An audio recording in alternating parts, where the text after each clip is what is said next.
Hey everyone, this is Libertarian Black Man. I want to talk about the $100 trillion scam, the biggest scam of all time. And it starts with reports of what America's wealth was as of last year.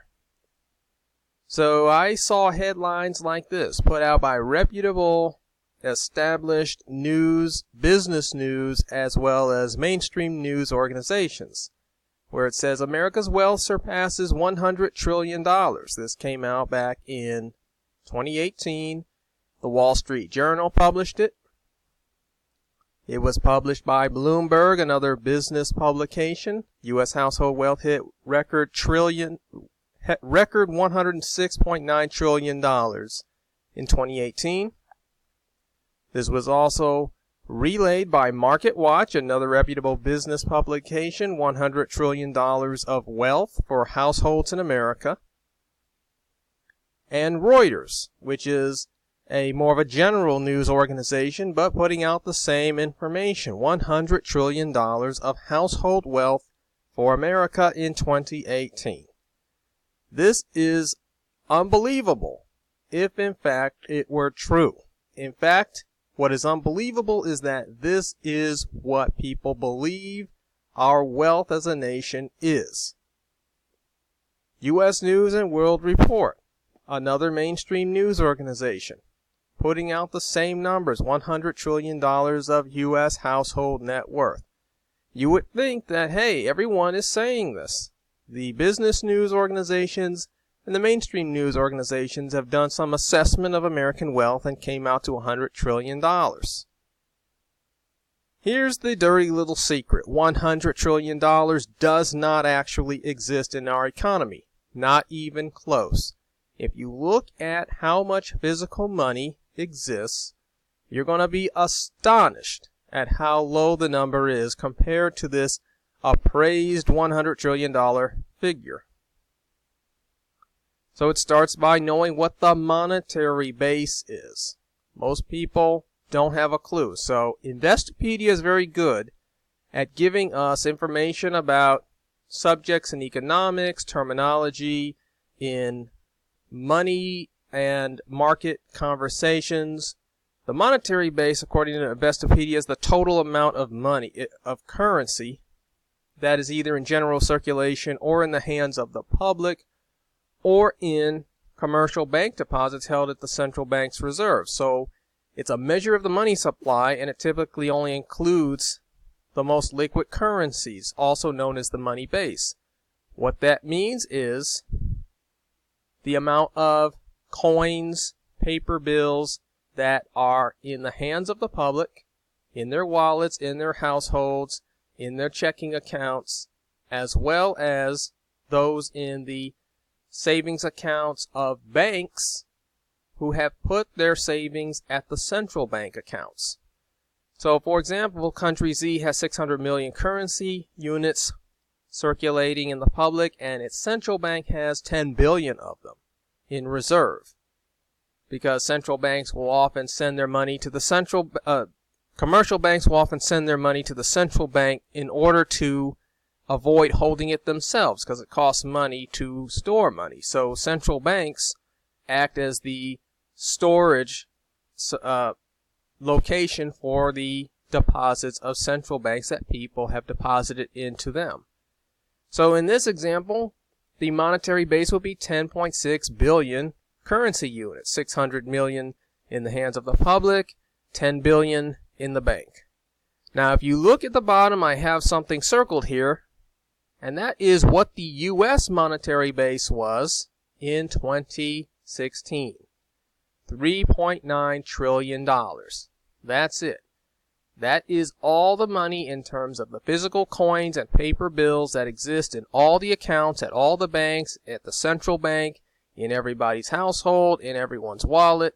If you were to take all that and put it into a pile, all the money that's ever been coined and printed into existence, you get $3.9 trillion. We know this because all we have to do is go to the Federal Reserve's website. They tell us this is the St. Louis Federal Reserve's website, where it shows us the monetary base, And what I am seeing here is a line that shows us these numbers over here to the left are in billions of dollars. So at the bottom 0, 400, 800 billion dollars, 1,200 billion, which is 1.2 trillion, and so on. Back in 2016, the line is up here. So that is around $3.9 trillion because the 4,000 number is up here. So this green circle shows us where the monetary base was in 2016, about $3.9 trillion. This red circle here, I have this because this shows us that the monetary base has actually been shrinking over the past 3 years. In 2019, it has come down to about 3.2 trillion. Never once in the history of this country has it ever exceeded $4.4 trillion. In fact, it barely got up to $4.4 trillion at its highest point. So the idea that we have $100 trillion of wealth is just totally ignoring the fact that if you were to take all of the money that exists physically and put it into a pile, you're only going to get something less than $4 trillion. So the question is, how is America's wealth valued at $100 trillion when it only has $3.2 trillion, according to those who actually created the money, the Federal Reserve and the federal government? So let's take a closer look at the Reuters article that declared this number. I have something highlighted. It says U.S. households added $1 trillion to their wealth for the first 3 months of this year, meaning 2018, but boosted by rising stock prices and home values. That's where that figure comes from, the $100 trillion. Rising stock prices and home values. They're looking at those incredibly inflated values and saying, oh, there's the wealth. That's why your house went up so and so percent, the stock market went up so and so percent. Therefore, that's the actual wealth of this country. Take a closer look at the Bloomberg article and you will see the same thing. You will see, as I highlighted, how they value this 100 trillion plus figure. They're looking at financial assets, including stocks and pension fund holdings. They're also looking at household debt, which is a negative on your net worth, but they're also looking at real estate values. So there are 3 things they're looking at: stock market, pension and retirement funds, and household and real estate values. And when you take those 3 values and you add them up together, you're going to get the vast majority of that $100 trillion figure. So last year, January 18th, this is published by Barron's. The U.S. stock market is now worth $30 trillion. That was a year and a half ago. It has since gone up, and it is now between $40 and $50 trillion.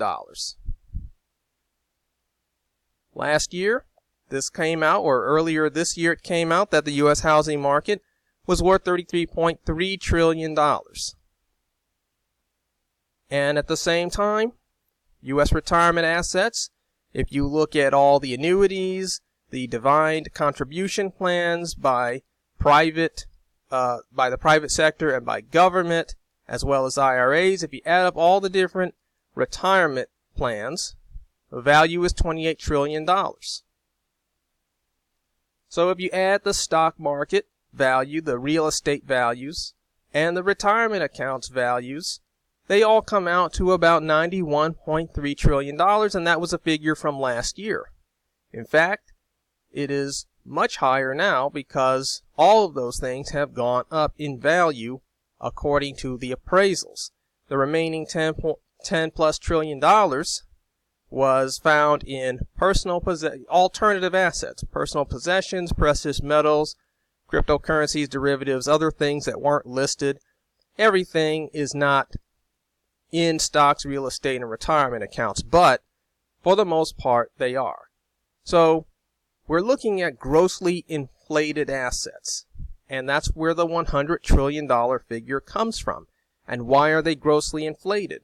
If you've seen my previous videos, you know that It all comes from the federal government printing and minting the coins and printing the paper bills, and the Federal Reserve multiplying the money through something called fractional reserve lending, which they allow the banks to lend money out that they don't have, allow them to maintain reserves that are a fraction of what the deposits were, and this multiplies the money, and it creates a system of borrowing and spending with money that does not exist, which is why you can have a $100 trillion asset valuation when the physical coins and paper bills that exist are only not even $4 trillion.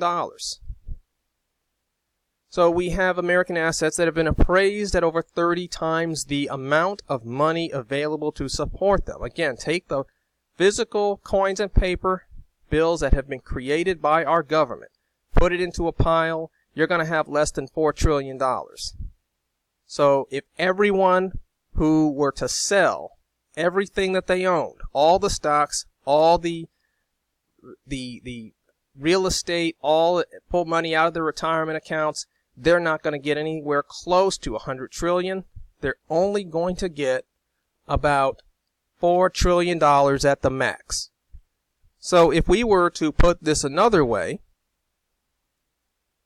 if your home has a price tag of $1 million on the market, you're looking to sell it for $1 million, in a community whose total monetary base is less than $100,000, you cannot sell your home unless the price is cut more than 90% or the monetary base is inflated by more than 900%. That is the situation we're in. We have the appraisal of American wealth so far above the actual amount of money there is to back it that we're either going to have a massive recession in which prices drop by more than 90% in many cases in order for people to get paid when they sell something, or the government is going to have to come in, and the Federal Reserve, with so much money in order to make sure everyone gets paid. And of course that would lead to hyperinflation, because now you have way too much money that's being created from nothing coming into the marketplace. So we have the biggest scam of all time being reported by mainstream news organizations, that we have far more wealth than actually exists. I promise you, when people start to cash out, they start selling their homes, they start selling their stocks, they start selling their investments, they start trying to withdraw from their retirement accounts, they're going to realize that the money that they saw on paper does not actually exist. They're going to realize that they were fooled all along, that this is a phony economy with artificially inflated values by over 30 times their actual real value, and it will be something that totally transforms this country and this world, because ultimately the world is in the same boat America's in. The world has a monetary base of around maybe $30 trillion, and the global debt is $250 trillion. I mentioned that in a video that I published a while ago called The World is Bankrupt. Please watch it.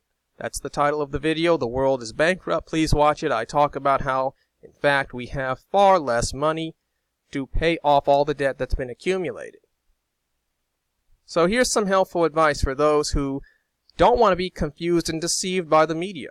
Do not believe what you are told just because it came from a respected source. I don't care if it's NBC, ABC, CBS, PBS, cable news, Fox News, MSNBC, CNN. Just because they said it doesn't mean it's true. Do your research to find the truth. Seek multiple sources of information. We have the internet.